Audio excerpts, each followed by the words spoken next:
Like this video. Yo, what's up guys? A little bit late, but the Siege versus Origin, this will be posted on the Sunday if I'm not mistaken, and we are currently, well, this was played on the Thursday, so you probably already know the results, but either how, let's look at the actual matches. And that Carcano did a little bit too much damage, but that's good. This team is so good. There's so many net 4 teams that you can just annihilate with this. The moment that there's no clans on the enemy team, then this is probably one of your best siege offenses you can actually make. And I really recommend people to build this. Maybe even build multiple. It's not that difficult to build multiple. You just need to do multiple Alucias, but I don't like doing multiple Alucias. And yeah, I guess this Carcano does too much damage. I have 3 Carcanas. Carcano's not really into meta in the defense anymore, but yeah, it hits pretty hard, right? So this is actually a defense we also ran at this time, and this is one of the defenses that did very well for me. This is one of those defenses, the chilling with the Iunu. It's really a defense that if you have pretty crazy room quality, it does really shine in this defense. So for that reason, I think this was my best running defense, and I had quite some defense successes in this matchup actually. Now, besides that, they were running a lot of Molly defenses with Mo Long. So this kind of defense, or either with the Savannah, both of them are pretty good defenses in general. But I have Nigong. And Nigong is pretty OP. And that unfortunately didn't land. I do have decent accuracy on my Tessarion, I would say. Strangely enough. Maybe he's 100 res. Could be a thing to make 100 res. I think Grego, what's his name? Grego? Does awaken into resistance. So that does help out a bit, but if you proc it also does help out a bit, and then you die. So in the end, pretty safe team, I would say. And that just does too much damage. It's broken. It's broken, boys. Next fight. This was a bit of an interesting one. I've never seen this one. But I think it might actually be pretty legit, pretty good. So did get a stunner there. The funny thing is, which I wasn't 100% sure of, but which I thought, does Iunu get stacks the moment he is revived by Nana? And I'm not sure if it happens in this fight. I don't think so. Or does it? Oh, it does it though? Yeah, I think he does die by this. So you can actually see that if he dies here, which he's going to do in a second, he's gonna get, and his passive is 2 stacks. So he's stacking a lot of attack at that moment, and then you get this. Wait, watch.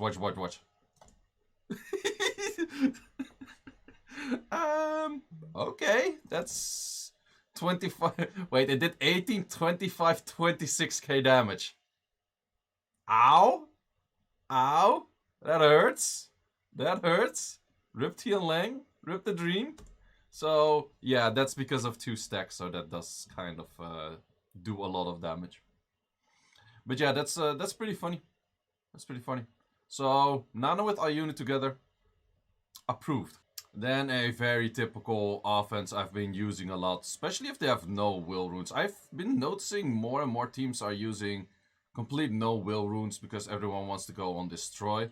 But that only makes it so much easier for this team, and I'm gonna speed this up. You've seen this one a million times. Main thing you do is you actually reset the Molly, you don't reset the Tyrannies. You can reset the Tyrannies somewhere late, doesn't really matter, but resetting the Molly is the biggest thing because you want to get rid of that cleanse.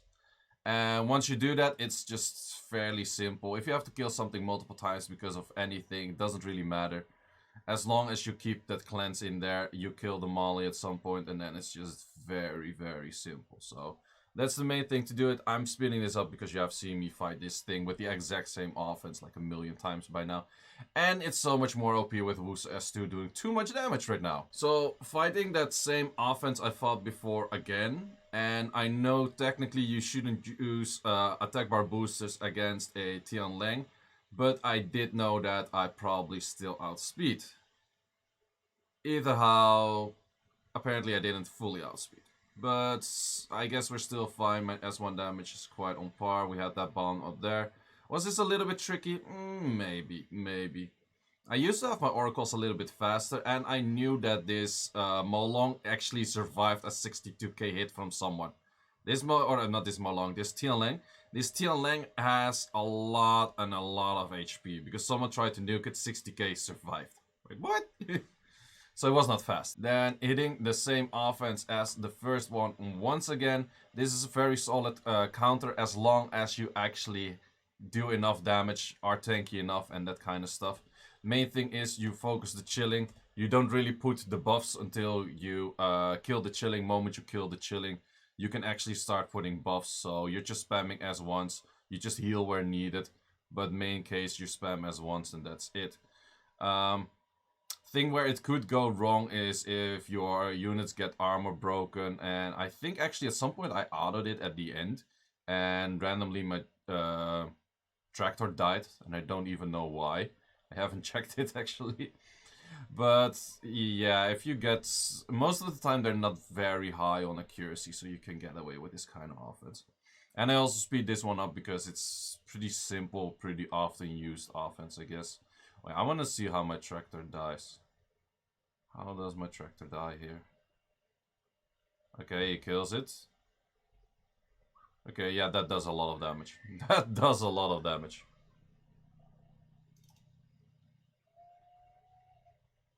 But either how, not a big issue. Fighting same defense again, well, that's Siege Tournament, you're just fighting the same defenses over and over. MST just destroys everything, pretty much. There's very little things that can actually get away against an MST, and it's just very deadly. This kind of could have been an issue if my twins did not do that much damage, and my Triana would have died there. That could have been an issue, but... fair is fair in the end. Just do enough damage. Tanky enough. Clap them asses. Easy match. And then another hit. This was a bit more of a backline defense. This was pretty much near the end of the siege already. And this is one of those defenses. It's new, looks cool, but in the end there's only one threat and afterwards it doesn't do too much, right? So...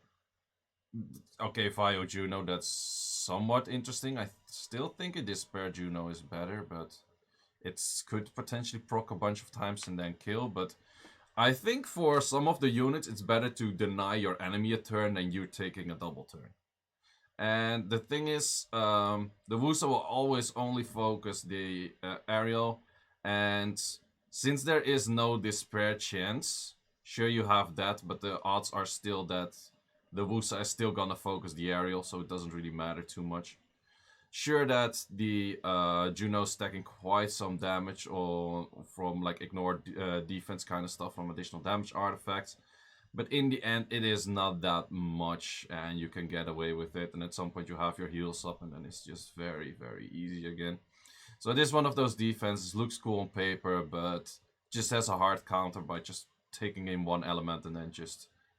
screwing it over by that. If you would actually do this with a Rina, for example, you would have probably lost though, because Rina doesn't provide enough healing. You do need that aerial or something that has enough healing. Maybe a Lulu would do as well. Probably, but aerial technically is a better healer, I guess. Yeah, I guess it's a better healer. It's a stronger healer. It doesn't heal with S1 though, but... I guess Lulu would have worked here as well, actually. But the thing is, the moment that dots are removed by cleanse, you actually get the passive heal buff thingy, whatever. So guys, weirdly enough, this is the 8th win, and this is the only, or this is the last win I have for you today. Because actually I ran out of time for hitting the last few hits. So I was kind of saving my wings, just hitting where needed, when needed. When we actually had to like reconnect cuts. But as you can see on the things on the top, we were ahead like throughout the whole thing. And then around like 17,000 suddenly, like we finished pretty fast. So I didn't have enough time to actually hit everything. And unfortunately the contribution is already gone because I recorded this video too late. What happens, happens. Some people might say, you were hiding attacks. Well, you can say that, but no, I actually just missed 2 attacks. I could have done 2 more. Either how, Monday we're playing Aftermath Legends. Aftermath Legends is currently the #1 ranked guild by seed. So we shall see how we play against them, how we fare against them. It's gonna be a tough match. We're preparing quite some. I'm pretty sure they are prepared, so let's see how this goes. Guys, thanks for watching and see you in the next one. Like and subscribe if you haven't yet, and see ya!